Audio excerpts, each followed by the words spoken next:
Hey guys. So lately I've been talking to someone over email and they like talking to me about anniversary clocks. Well, all of their clocks, more specifically. Name's Ethan Jansen. We just started talking a little bit back and they've got a YouTube page, but there's nothing on it yet. So I thought I'd make this little video kind of for him, and I do know a few people in real life that really like these clocks, and I thought I'd just make a video showing these. Now this one is not an anniversary clock. This is actually a rare piece. That was my grandparents', and there's a battery that runs the clock, except there is no battery made for this clock to work today because this clock is from the 30s and I don't know if it'll ever see life again, sadly. But moving forward, so this one right here is a Franz Hermeli and Sons. This one was made in 1962, I think. This is the key. It's quite rusty. It may not even be the original key since it has a speed adjust like what you stick into an American clock, because the dial on the top of the torsion pendulum is what is adjusted. Here, let me take this glass off so you can see. And I got to be really careful with this because this is a real piece of glass. So, and the ones they make today are all plastic.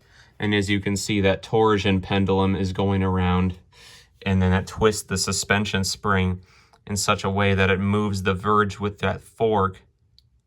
See, it just ticked, and that dial down there on the top of the pendulum, that circle is how you adjust it. I'm sure you can see the plus and minus. Now this one I bought at a estate sale. It was only $10 actually, which is amazing because this one works perfectly and it keeps like amazing time. This thing is within a minute each month, and I don't think you'll ever see an anniversary clock that accurate. Now, this clock didn't keep the best time when I got it, but now I've got it to a point where it's doing very well. And as you can see, it is it's a little dirty in there. It might be due for a service soon, but I've been running it for years and it's never given me an issue.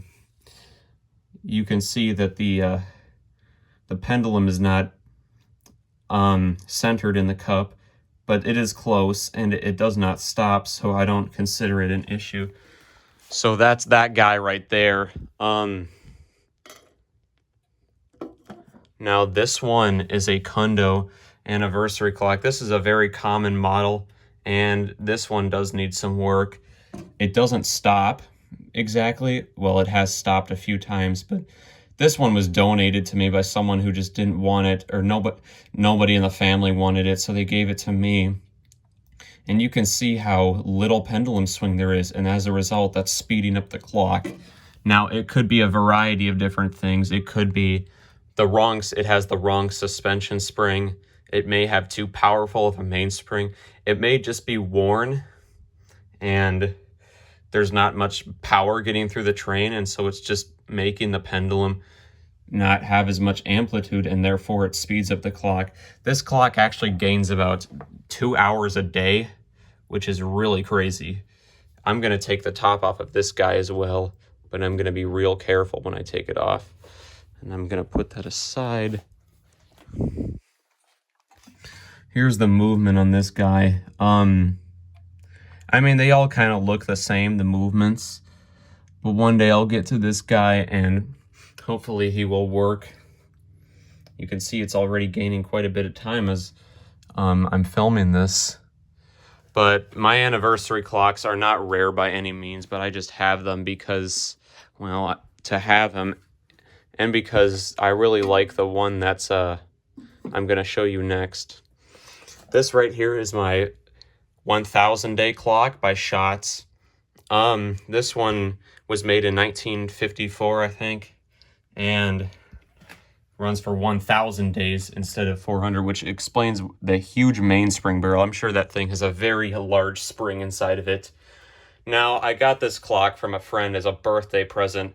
They bought it off eBay, and when I got it, it was not working as well as it is now. It was fluttering quite a bit, which is when that fork in there, you can see when that fork that rocks the verge back and forth is not adjusted correctly, it'll get loose and the pendulum will skip beats, or the verge will skip beats, therefore making the clock run fast. Now, it is up a little bit still, but I was able to loosen the set screw on it and lower it just a bit to the point where it would not flutter anymore. And it's keeping decent time now. It's running just a little fast, but it's fine. And this clock did stop a couple of times when I first got it, but I gave it some oil and it hasn't stopped since I did that. Now I'm going to take this one off, and boy, do I have to be careful with this one. Very interesting top piece right there. And here's the movement on this guy. You can see the huge mainspring barrel. And suspension spring looks, well, you can't see that. The suspension spring looks just a tiny bit bent, but it does not affect the functionality of the clock somehow, which is surprising, because if that spring has even the tiniest kink in it, it will not run. So that's kind of it for the anniversary clocks. Just wanted to make this video showing them, and I hope anybody who wanted to see this enjoys, and I will catch you on the next video. So goodbye for now.